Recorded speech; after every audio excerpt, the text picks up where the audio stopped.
Welcome back to Fox Recaps. Today, I'm going to explain the movie Walking Tall, released in the year 2004.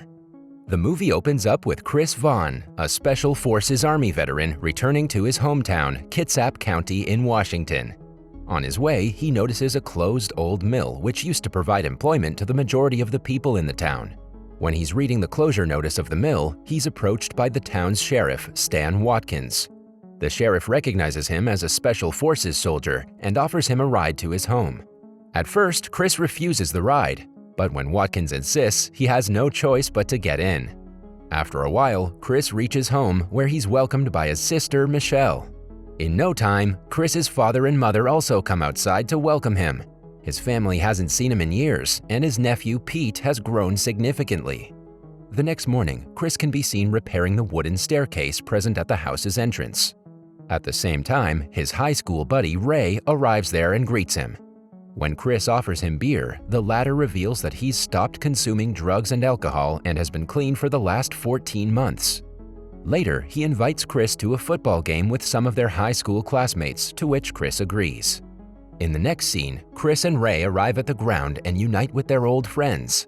Their game is against the team of Jay Hamilton, who is also Chris's old friend and belongs to one of the richest families in Kitsap County.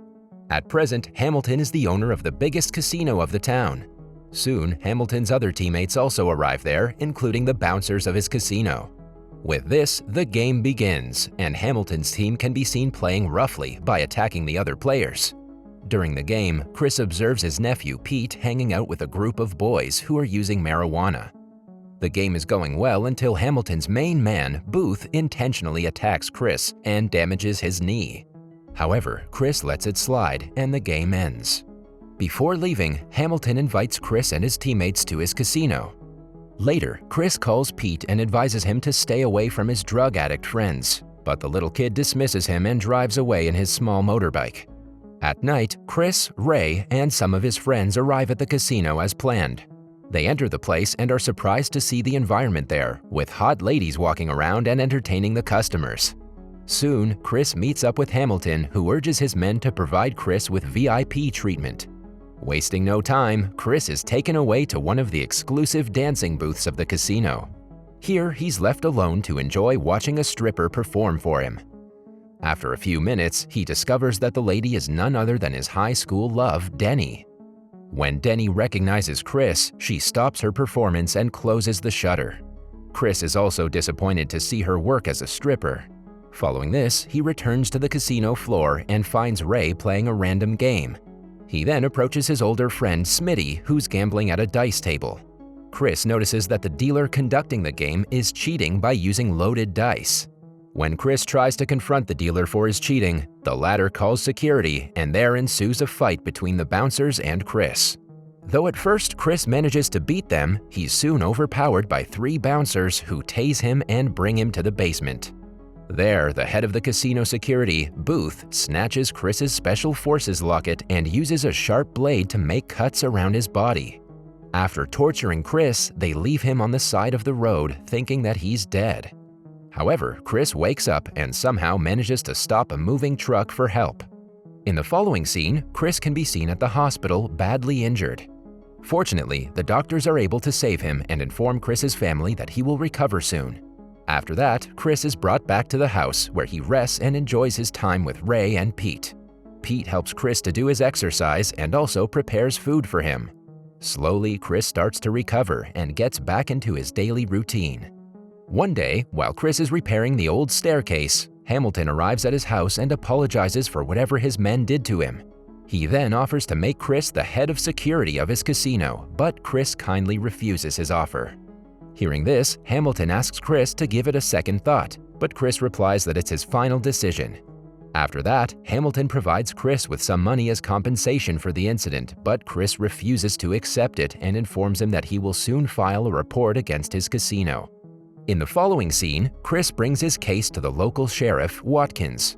But to his surprise, Watkins mentions that the case has already been examined and that there's insufficient evidence to punish Hamilton's security guards or to close the casino. Instead of writing the report, Watkins informs Chris that after the mill was closed, the casino became the main source of revenue for the town. Hence, it's impossible to close the casino or punish the owner. Frustrated, Chris leaves the station, but not before informing the sheriff that he's going to expose the illicit activities of the casino. The next day, when Chris returns home after a short meeting with Denny, he's shocked to find out that his nephew has suffered from a drug overdose. Turns out that Pete consumed crystal meth, a rare and expensive drug. When Chris confronts Pete's buddies and inquires about the source of the drug, they inform him that the casino security guards privately supplied them and are selling it to the whole town. Enraged, Chris returns to his house and takes out his old shotgun. Despite his father trying to stop him, he drives towards the casino. In the next scene, Chris arrives at the casino but somewhat controls his anger. He ditches the shotgun and instead carries a wooden log inside. He then starts smashing the gambling machines and the interior of the casino. In no time, Hamilton's guards arrive there and attack him. Chris fights them with the help of the wooden log, breaking their hands and legs. He also beats up Booth and takes his locket back from him. Before leaving, he launches his wooden log at a mirrored window and notices Hamilton looking at all the chaos.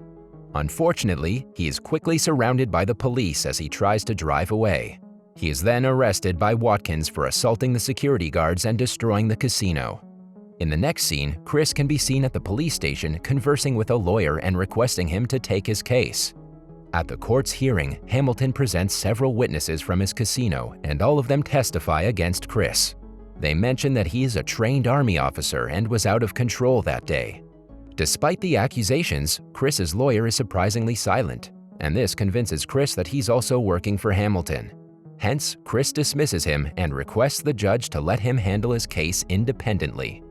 After getting the approval from the judge, he addresses the jury and the courtroom audience about Hamilton's casino that dispenses drugs and cheats its customers. He also declares his intention to apply as a candidate for sheriff, promising to clean up the town and the corruption. He then shows the jury his body wounds that were afflicted by Booth. Hearing all this, the jury comes to a conclusion in the favor of Chris and releases him from custody. The scene then fast forwards to the time when Chris has already won the election and is the new sheriff of the town. On his first day as sheriff, Watkins approaches him and suggests he keep all his deputies as they are trustworthy. However, Chris, who knows that all of them are corrupt, fires them on the spot and enters the station alone. Later, Chris confronts Hamilton while he's riding in his Porsche with his girlfriend. He stops the car and asks Hamilton to show his license and registration papers. Hamilton mocks Chris's new position and attempts to bribe him. Enraged, Chris leaves, but not before destroying the car's taillight and warning him to fix it soon. Following this, Chris visits Ray and asks him to join the police department as a deputy officer.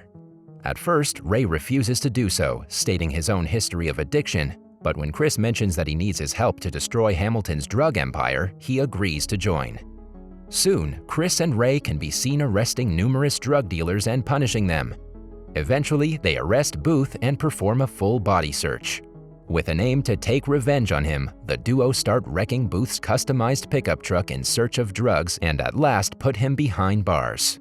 At the station, Chris urges Ray to go to his home and keep an eye on his family, knowing that Hamilton will most certainly attack them. Chris then stays at the sheriff's office to look after Booth. At night, when Chris is having dinner, Denny pays him a visit. Turns out that she's resigned from her job as a casino dancer. After the revelation, Chris approaches Denny, kisses her, and the two make love in the station. The next morning, after not finding Booth around the casino, Hamilton orders his men to attack Chris's family and also the police station. Soon, Hamilton's henchmen arrive in front of the police station and blow up Chris's truck. After that, they continue firing at the station with their machine guns.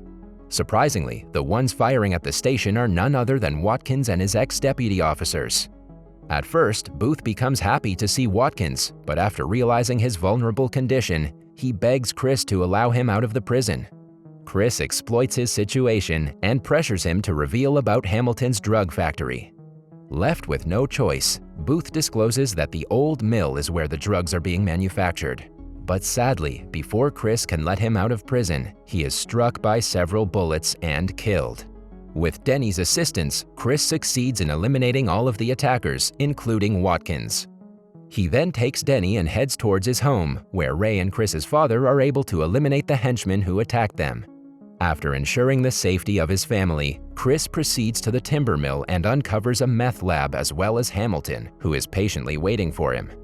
Hamilton tries to eliminate Chris by lowering him down a trap door with mill machinery, but Chris draws Hamilton down with him and the two plunge into a slide. Chris, whose leg is badly injured, runs towards the nearby forest with Hamilton chasing him with an axe.